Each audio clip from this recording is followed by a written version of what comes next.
മധ്യപ്രദേശിലെ ഒരു school bulldozer വെച്ച് തകർത്ത വാർത്ത പത്രങ്ങളിൽ വന്നിരുന്നു, മീഡിയകളിൽ വന്നിരുന്നു.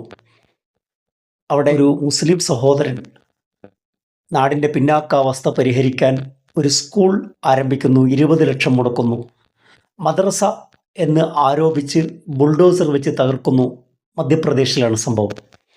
എന്നാൽ മധ്യപ്രദേശിലെ യഥാർത്ഥ സ്ഥിതി എന്താണ്? മധ്യപ്രദേശിലെ വിദ്യാഭ്യാസ പിന്നാക്കാവസ്ഥ ഏത് വിധത്തിലാണ്? അവിടെയുള്ള സാഹചര്യം എന്താണ്? ഇതൊക്കെ വിശദീകരിച്ചുകൊണ്ട് ഒരു അഭിമുഖം കാണുകയുണ്ടായി. CPMൻ്റെ മധ്യപ്രദേശ് സെക്രട്ടറിയായ ജസ്വീന്ദർ സിംഗിൻ്റെ അഭിമുഖമാണ് കഴിഞ്ഞ ദിവസം കാണാനിടയായത്. BJP ഭരിക്കുന്ന സംസ്ഥാനങ്ങളുടെ ഒരു നേർചിത്രം ഇതിൽ നിന്ന് നമുക്ക് മനസ്സിലാക്കാൻ സാധിക്കും. മലിനജലം കുടിച്ച് മരിക്കേണ്ടി വരുന്ന ജനങ്ങളുടെ നാടാണ് ഞങ്ങളുടേത്. അവിടെ പ്രതിദിനം കാണാതാവുന്ന പെൺകുട്ടികളുടെ എണ്ണം ശരാശരി 88ആണ്. 88 പെൺകുട്ടികൾ പ്രതിദിനം കാണാതാവുന്ന ഒരു സംസ്ഥാനത്തിൻ്റെ പേരാണ് മധ്യപ്രദേശ്. സർക്കാർ നിയമസഭയിൽ അവതരിപ്പിച്ച കണക്കാണ്. അദ്ദേഹം ചോദിക്കുന്നത്, ആശുപത്രിയിൽ ഈയിടെ 2 നവജാത ശിശുക്കൾ എലി കടിച്ചു മരണപ്പെട്ടു.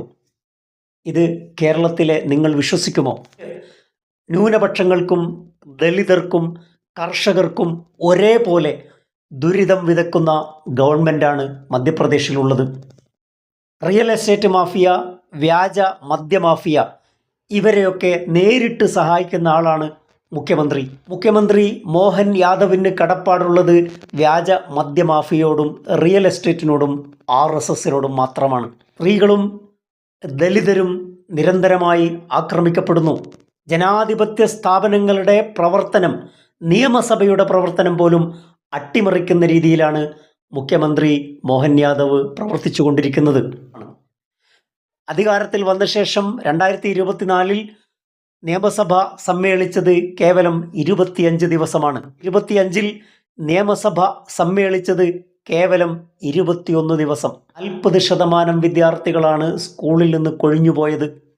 CAG റിപ്പോർട്ടുകൾ അവഗണിച്ചതുകൊണ്ടാണ് ഇൻഡോറിൽ മലിനജലം കുടിച്ച് 23 പേർ മരിക്കാനിടയായത്. മധ്യപ്രദേശിലെ ഭരണത്തിൻ്റെ നേർചിത്രമാണ് ജസ്വീന്ദർ സിംഗ് തൻ്റെ അഭിമുഖത്തിലൂടെ വരച്ചു കാട്ടുന്നത്. മറ്റൊരു വിഷയവുമായി അടുത്ത എപ്പിസോഡിൽ. Thank you for watching.